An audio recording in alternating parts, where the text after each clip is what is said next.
Diabetes. మనం almost చూస్తుంటే ఒక నలుగురిలో ఇద్దరు నుంచి ముగ్గురికి ఈ మధ్య డయాబెటీస్ అనేది మనం వింటున్నాం.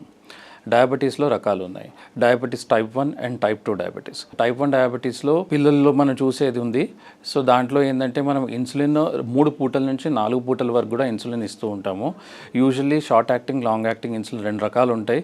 సో ప్రతి మీల్కి ముందు ఒక షార్ట్ యాక్టింగ్ ఇన్సులిన్ ఇచ్చుకొని అండ్ రాత్రి పూట లాంగ్ యాక్టింగ్ అని ఇన్సులిన్ అనేది ఇస్తాం, which acts for 24 to 36 hours. So that వాళ్ళు షుగర్ కంట్రోల్లో ఉంటుంది. టైప్ 1 డయాబెటీస్ ఉన్న వాళ్ళు లైఫ్ లాంగ్ ఇన్సులిన్ తీసుకోవాల్సి వస్తుంది, ఎందుకంటే అది జెనెటిక్ డిజార్డర్ అండ్ వాళ్ళల్లో ప్యాంక్రియాస్ ఇన్సులిన్ ఉత్పత్తి అనేది ఉండదు. టైప్ 2 డయాబెటీస్ యూజువల్లీ మనం పెద్దవాళ్ళలో చూస్తుంటాము. టైప్ 2 డయాబెటీస్ రావడం గల కారణాలు ఫస్ట్ జెనెటిక్గా ఉంటుంది, రెండోది వచ్చేసి ఓవర్ వెయిట్. అండ్ మనం ఈ మధ్య వింటూనే ఉంటున్నాము, ఓవర్ వెయిట్ వల్ల చాలామందికి డయాబెటీస్ వస్తుంది, ఎందుకంటే దానివల్ల ఇన్సులిన్ రెసిస్టెన్స్ అనేది ఎక్కువవుతుంది. సో దానివల్ల డయాబెటీస్ అనేది చాలామందికి వస్తుంది. ఈ మధ్య పెద్దవాళ్ళలో కాకుండా చిన్నపిల్లల నుంచి కూడా మనం డయాబెటీస్ చూస్తున్నాము. 20-25 సంవత్సరాల పిల్లలకు కూడా టైప్ 2 డయాబెటీస్ వస్తుంది. Type 2 diabetes in the early stage pre diabetes అంటారు. అంటే HbA1c levels between 6 to 6.5 is called pre diabetes. Pre diabetes మనం నివారించవచ్చు.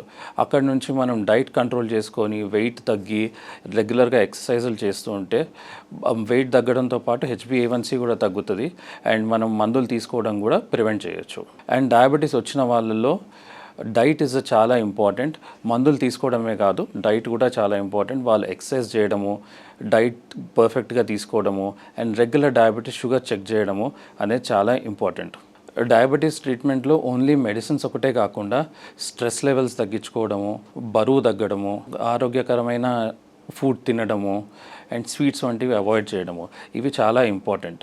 ఫ్రీక్వెంట్ షుగర్ చెక్స్ కూడా చేస్తూ ఉండాలి. డయాబెటీస్ ఉన్న ప్రతి వారిలో HbA1c అనేది 6.5 నుంచి 7.5 మధ్యలో మెయింటైన్ చేయాలి. వేరాజ్ ఇక్కడ మళ్ళీ యంగ్ ఏజ్ వాళ్ళకి పెద్దవాళ్ళకి కొంచెం డిఫరెన్స్ ఉంటుంది. యూజువల్లీ మనం చూసుకుంటే 30 నుంచి 35 సంవత్సరాల వాళ్ళు మన దగ్గరకు వచ్చినారనుకోండి పేషెంట్, మనం HbA1c target will be between 6.5 to 7. That is because long life span ఉంటుంది యంగ్స్టర్స్లో. వేరస్ పెద్దవారిలో, వృద్ధుల్లో 70 ఏళ్ళు 80 ఏళ్ళు ఉన్న వృద్ధుల్లో మన HbA1c అనేది కొంచెం రిలాక్స్ జోన్లో పెడతాం. యూజువల్లీ 7 to 7.5 మధ్యలో ఉంచాలనుకుంటాం. ఎందుకంటే పెద్దవాళ్ళు చాలాసార్లు ఏమవుతుందంటే వాళ్ళు సరిగా తినరు, ఏమైనా లూజ్ మోషన్స్ కానివ్వండి, ఫీవర్ కానివ్వండి, అటువంటి వచ్చినప్పుడు వాళ్ళు తినకపోవడము అండ్ ట్యాబ్లెట్స్ వేసేసుకుంటారు చాలామంది. అప్పుడు లో షుగర్స్ కాకుండా ఉండడం అనేది చాలా ఇంపార్టెంట్. డయాబెటీస్లో షుగర్ కంట్రోల్ చేయడం ఎంత ఇంపార్టెంటో షుగర్స్ లో కాకుండా ఉండడం కూడా అంతే ఇంపార్టెంట్. యూజువల్లీ ఎందుకంటే లో షుగర్స్ వల్ల కూడా చాలామంది వచ్చి అడ్మిట్ కావడము, మళ్ళీ దానికి ట్రీట్మెంట్ తీసుకోవడము, ఇవన్నీ జరుగుతూ ఉంటాయి.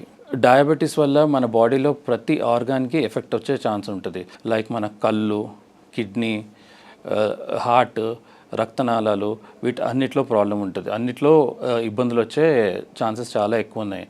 డయాబెటీస్ అన్కంట్రోల్ ఉండడం వల్ల కిడ్నీస్లో వచ్చే ప్రాబ్లమ్ని డయాబెటిక్ నెఫ్రోపతి అంటారు.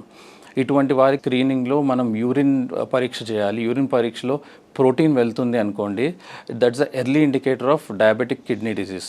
దాన్ని ఎర్లీ డయాబెటిక్ నెఫ్రోపతి అంటారు. వీరిలో మన షుగర్ బాగా స్ట్రిక్ట్గా కంట్రోల్ చేసి ఉంచితే ఇటువంటి కాంప్లికేషన్స్ తగ్గుతాయి.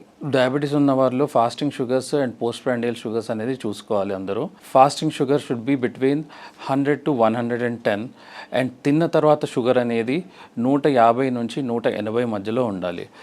యూజువల్లీ ఏంటంటే చాలామంది డయాబెటీస్ ఉంది, నాకు తిన్న తర్వాత షుగర్ కూడా 100 ఉంది, అది చాలా తక్కువ ఉంది, పర్ఫెక్ట్గా ఉంది నా డయాబెటీస్ అని అనుకుంటారు. బట్ అది కరెక్ట్ కాదు. ఎందుకంటే మెడిసిన్స్ వాడుతున్నప్పుడు డయాబెటీస్కి తిన్న తర్వాత sugar should always be maintain between 160 and 180. అంతకన్నా తక్కువ అవుతుందంటే దాని అర్థం మన బాడీలో షుగర్ మోతాదు తగ్గుతుందని.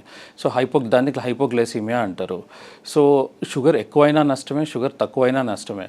సో డయాబెటీస్లో షుగర్ కరెక్ట్గా మెయింటైన్ అయ్యేటట్టు చూసుకోవాలి.